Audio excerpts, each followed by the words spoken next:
সালাম আলাইকুম, কি অবস্থা সবার? আরে একটা জিনিস মাথার ভিতরে ঢুকতেছে না, তপলনের ভিতরে পানিটা কোথা থেকে আসে? এটা তো বাংলাদেশে কি এসডিও বলে, যদি আরও বলা হয় তপলন। আসলে তপলনটার ভিতরে পানিটা কোথা থেকে আসতেছে আমি মাথায় ঢুকতেছে না। উপরে একটা পাইপ গেছে, এখান থেকে একটা পাইপ গেছে ডাইরেক্ট ছাদের উপরে, যেটার ভিতরে আমার মানে পানির ওই টাঙ্কির জন্য যে অটোমেটিকটা গেছে, এটা তার গেছে। উপরে পাইপটা সুন্দর করে আমি বন্ধ করে দিছি, ঠিক আছে।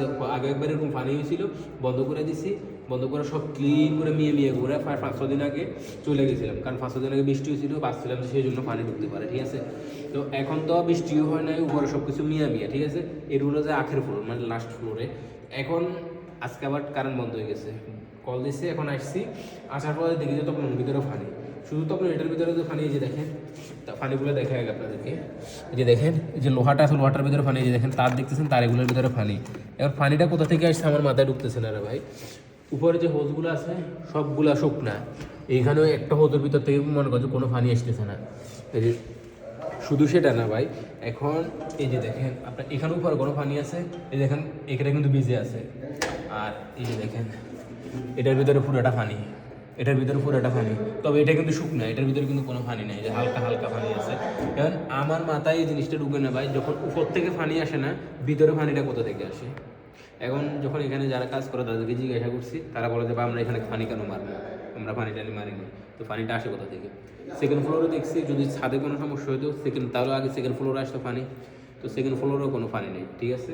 সেকেন্ড ফ্লোরের তবলনগুলো মিয়া আর শুধু নিচের তলার তবলনগুলোর ভিতরে ভাই শুধু পানি, আমার মাথায় ঢুকতেছে না। আমি প্রথম ভাবছিলাম যে একটা তবলনের ভিতরে পানি, ঠিক আছে। তো এটা আমি মানুষের ছবি পাঠাইছি, শুধু সেটা না, এই যে দেখেন এখানে একটা অলরেডি ফুরে গেছে, মেন ব্যাচ যে ব্যাকারটা আছে, ব্যাকারটার একটা পয়েন্ট ফুরে গেছে, দেখছেন।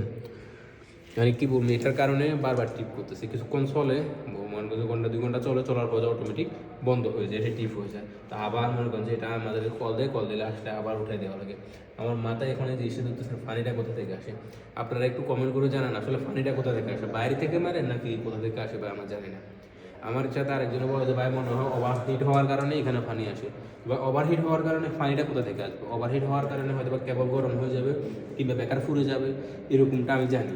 তবে আমার এই জিনিসটা জানেন না ভাই, ওভারহিট হওয়ার কারণে পুরো তবলনের ভিতরে পানি কোথা থেকে আসবে।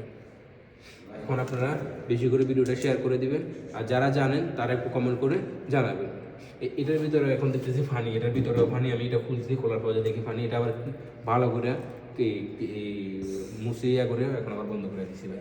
কী করবো, আমার মাথাতে বেজে দেখেন একটা গাঁতটার উপরে যে পেপারটা আছে, পেপারটাও ভিজে, এটাও ভিজে গেছে, এটার ভিতরেও পানি ভাই। আসলে এটা নিয়ে আজকে কয়েকদিন আমি একটা ফেরার ভিতরে আছি, শুধু আমি একা না, আমার সাথে যে কারবা আছে, কারবা ফেরার ভিতরে আছে। সমস্যাটা কোন জায়গায় এখন? মুদিরে বলে যে এটা চেঞ্জ করে দেওয়ার জন্য মেন ব্যাকারটা। তো বললাম যে মেন ব্যাকার চেঞ্জ করে দেবো, সমস্যা নেই।